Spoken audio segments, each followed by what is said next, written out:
This week, Sci-Fi Buzz salutes the Sultan of 1950s science fiction movies, director Jack Arnold. We'll hang with one of the world's biggest comic book fans. You'll be surprised to find out which stars got their start in horror flicks. And we'll discover the actor beneath that wild Centauri dew, Babylon 5's Peter Jurassic. These creatures must be driven away before it's too late. We must stop Kataja, no matter the cost. Prepare. Stand by. The buzz. Movies. Personalities. Sci-Fi. FX. Behind the scenes. Cutting edge. Get ready. Sci-Fi Buzz.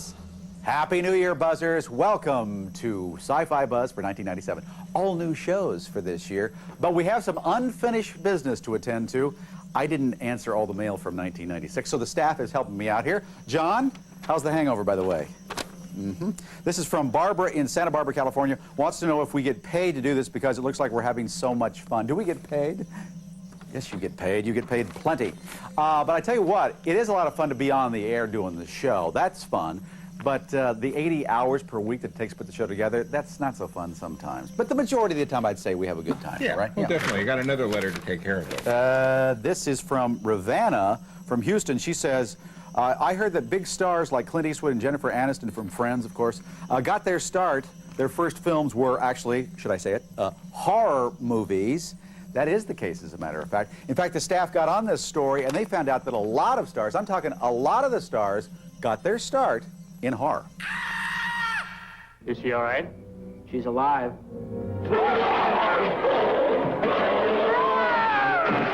Say what you will about horror films. Most people either love them or hate them. But many of today's top stars made their big screen debuts in horror.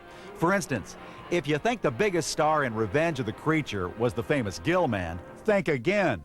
This 1955 movie marked the debut of a genuine Hollywood icon, Clint Eastwood. Well, maybe so, Doc, but there were 4 rats in there when I changed my lights. Now there's only 3. While Eastwood's brief role in Revenge of the Creature was not exactly memorable, it was good enough that director Jack Arnold used the future superstar again in his next picture, Tarantula. All right, men. Fire 2 rockets on this first pass. Eastwood's total screen time for Tarantula and Revenge of the Creature is under 5 minutes. Not exactly starring roles, but a start nevertheless for a long, fruitful acting career. Tommy, stop it! Now there's nobody out there. There's no boogeyman. Perhaps no one became more famous after starring in a low-budget horror movie than Jamie Lee Curtis. In 1978, Curtis made her infamous debut as a teenager terrorized by masked murderer Michael Myers. The film became a major success, and Curtis, who went on to star in several other horror films, quickly became the top scream queen of the early 80s. We shot the original Halloween in 20 days in West Hollywood and Pasadena for, $300,000. I just remember it being so easy and so much fun. It was my first movie. I was young. Everybody was young and nothing to lose, everything to gain. It was great. This is Houston. Say again, please. Houston, we have a problem. And is there a bigger star today than Tom Hanks? Long before Hanks was flying off into space, the star of Apollo 13 made his big screen debut in the Halloween-inspired He Knows You're Alone. And you can face death without any real fear of dying. It's safe. You can leave the movie or get off the ride with a vicarious thrill. Yes, folks, this is the work of a future 2-time Oscar winner. Somehow, I don't think Hanks puts this 1980 slasher film on his resume anymore. You discover a skull, a prehistoric skull. Is it conceivable that it could have been the skull of a giant snake? And how about sweet little innocent Hugh Grant? Oh, sure, Grant may have had his problems with women off-screen, but that's nothing compared to his on-screen adventures in Lair of the White Worm. Directed by Ken Russell, Lair of the White Worm is based on some of the last writings of Dracula author Bram Stoker. It was probably fortunate for Grant that this strange film never really found an audience. Otherwise, he might have been typecast from then on and never appeared in 4 Weddings and a Funeral.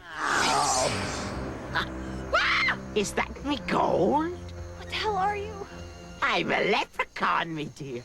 And it's not just film stars that got their big break in the horror genre. Recognize this face?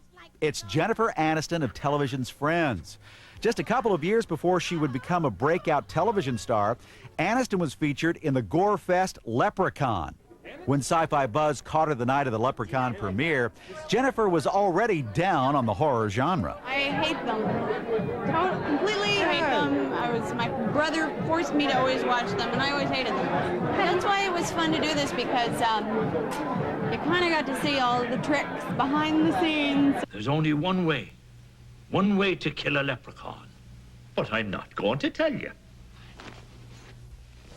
I'll never tell you. Most of these stars would just as soon forget their early careers. But then no one said show business was always pretty. In fact, when you're first starting out, Hollywood can be quite the horror.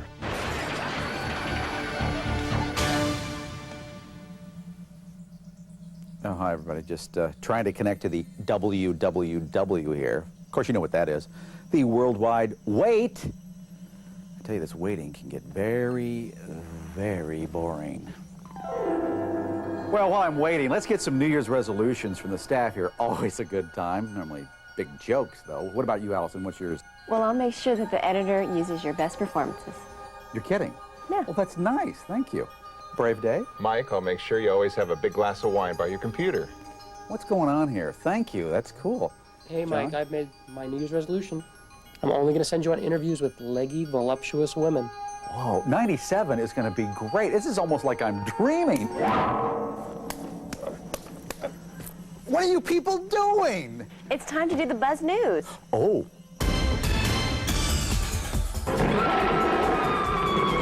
Monkey business in Hollywood tops the Buzz News this week.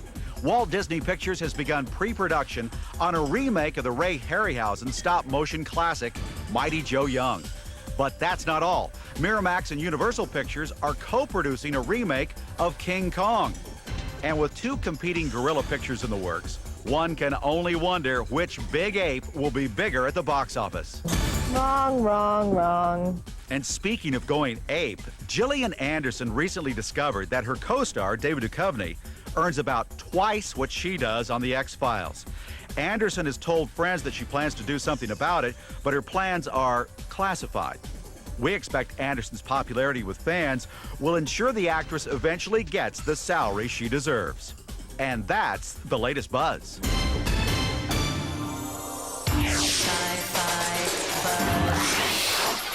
Coming up, buzzing with Babylon 5's Peter Jurasik and the director who gave us a giant spider, a shrinking man, and the Black Lagoon. Stand by.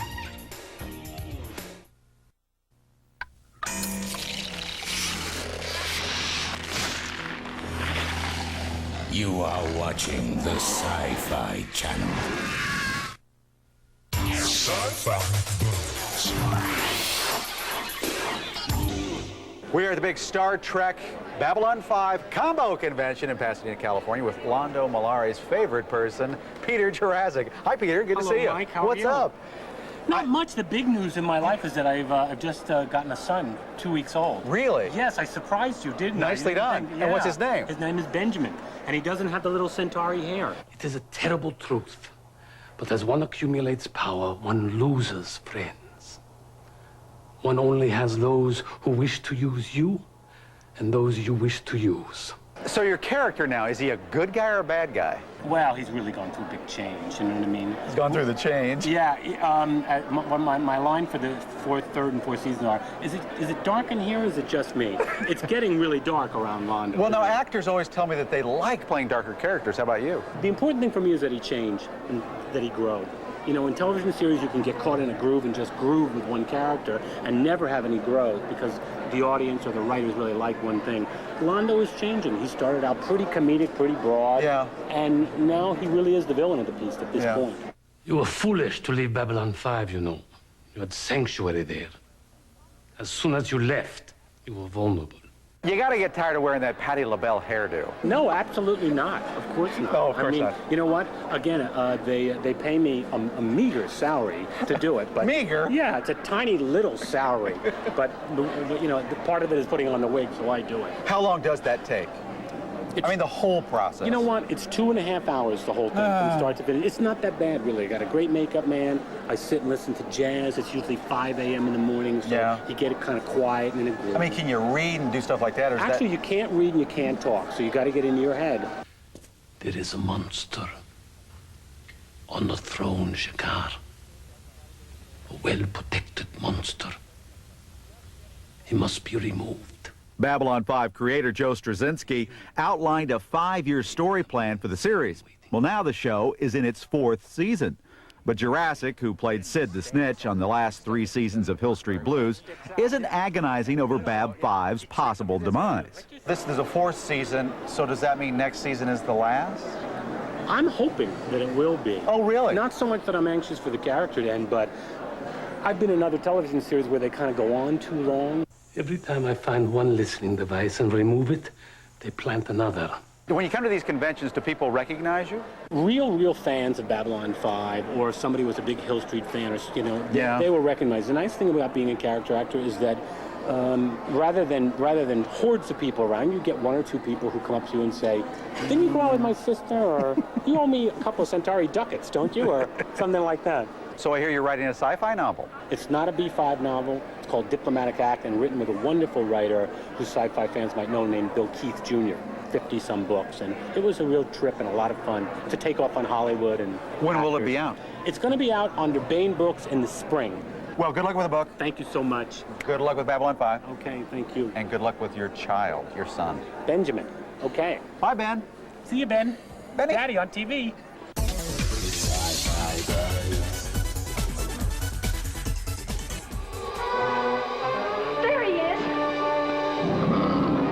Considered one of the best monster movies of all time, The Creature from the Black Lagoon might have become a run-of-the-mill B-movie without the guiding hand of the late director Jack Arnold. Arnold, whose long career encompassed many genres, is best known for his influential 1950s sci-fi and horror work. I've got to see you as you really are. Come out or I can't take the responsibility of protecting you.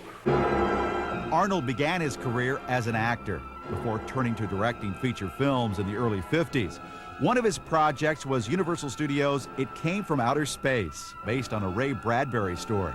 The film centers on a group of aliens who attempt to blend in with the locals while their spaceship is rebuilt. Don't be afraid.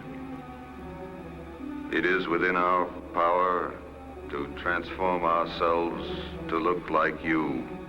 Steven Spielberg reportedly said that It Came from Outer Space had an enormous influence on him and his own film, Close Encounters of the Third Kind. Universal Studios was apparently happy with the picture as well, and in 1954 turned to Jack Arnold to help them resurrect their movie monster franchise. The Creature from the Black Lagoon became one of the biggest box office hits of the 50s and is arguably the last great true movie monster. Arnold helped design the look of the Beastie, as he liked to call the creature, but it was makeup artist Bud Westmore who was ultimately responsible for making the $12,000 fish suit. Whatever the species might be, if you let it alone, it won't bother you. Yeah, maybe. But if you're wrong, this harpoon will correct any mistakes. And while the Gillman outfit looked great, it was director Jack Arnold's vision for the story that turned it into a classic. His ability to make the grotesque green-skinned monster a sympathetic character clearly demonstrates his amazing filmmaking skills. This is an emergency. The Gillman has escaped. Please clear the ocean area. Get out, everybody. Not surprisingly, the success of The Creature from the Black Lagoon spawned a sequel, Revenge of the Creature. Again, with Arnold at the helm, our favorite fish man was out cruising for good-looking babes. In the original climax of Revenge of the Creature, the Gill Man was to have communicated with scientists. But Universal Studios disagreed with the director's plan and insisted the creature be shot and killed. And while the Beastie would swim for yet another sequel, Arnold was instead off directing another kind of monster. But what if circumstances magnified one of them in size and strength? Then expect something that's fiercer, more cruel and deadly than anything that ever walked the earth. In 1955, Jack Arnold ventured into the world of special effects with his film Tarantula.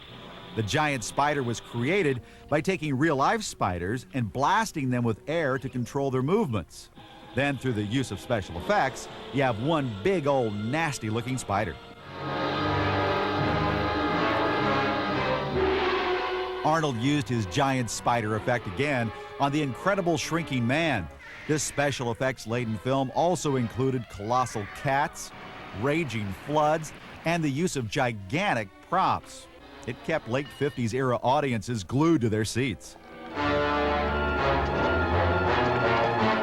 Perhaps equally important with the effects, and what makes the film hold up today, was Arnold's ability to take writer Richard Matheson's smart screenplay and realistically depict man's basic instinct for survival. Suddenly, I saw an opportunity. If I could move the stick to the other side. Following The Incredible Shrinking Man, Arnold went on to direct several other films in the horror sci-fi genre.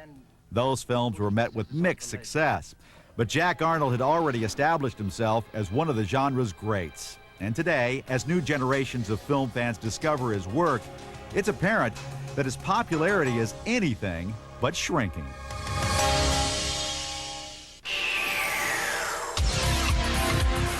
If you think you're obsessed with comic books, then you haven't met this man. But you will, next.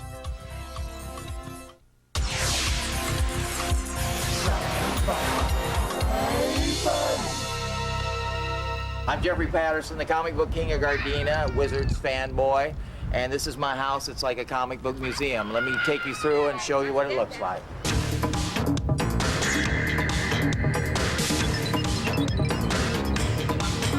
While it might not be Buckingham Palace, Jeffrey Patterson has created his own comic book castle. In the bedroom, the kitchen, indoors and outdoors, Patterson proudly displays his favorite characters. I think that's one of the things I like. Everybody likes it. We'll have salesmen come in. Or Halloween, we usually have about 500 people who come through here. And we give them comic books and we give them a quick tour of the house. And originally the kids would come and then they'd see it and they'd say, the next thing they'd be bringing their parents by. And their parents would really like it. Okay, now this is the dining hall of our house. This is, Scott Binkley made this for me for a birthday present because Black Hawk's my favorite comic book. And this Patterson views comics as an art form. So just like everyone else who hangs a favorite print or painting, Jeffrey shows off the work of comic book artists Reed Crandall and Frank Frazetta. Once, even in the face of death, all he could think about was comics.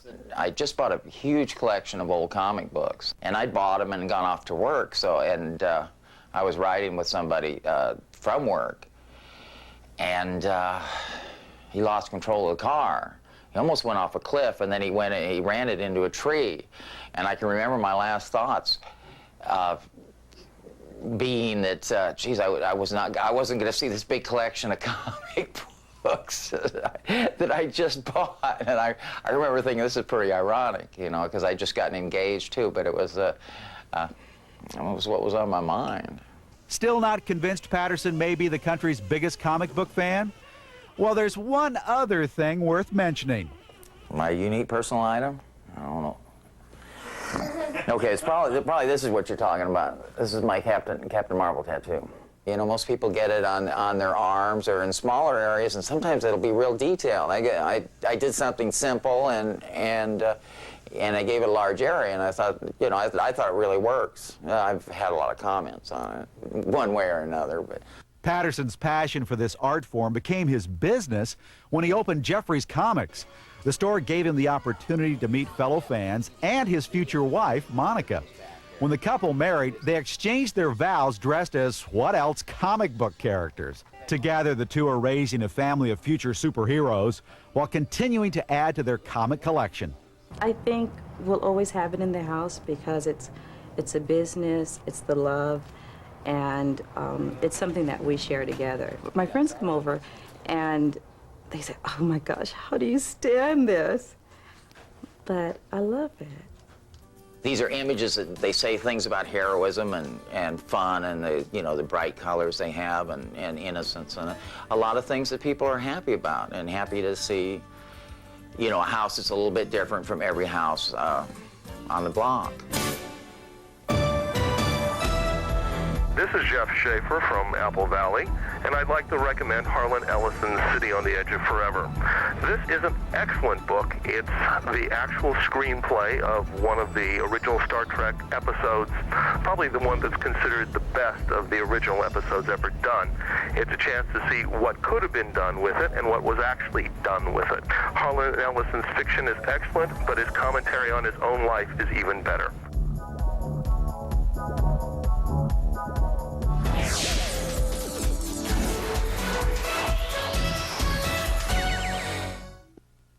One final letter from last year before we go tonight. Doug from Cincinnati wants to know why the buzz is sometimes preempted by the Sci-Fi Channel, every month or so. We kind of want to know, too. He says, I don't want to miss the buzz, Harlan, or for that matter, you, Mike. Doug, thank you very much. We agree. We don't like to be preempted, but I know exactly why that happens. Listen to this, kids. There's this mean old man in the programming department at Sci-Fi Channel, and I'm not going to say his name. But when he has a cranky day, a very bad day, he takes our show, throws it down this big chute, and it goes, ooh, and ends up in a big dumpster. Okay.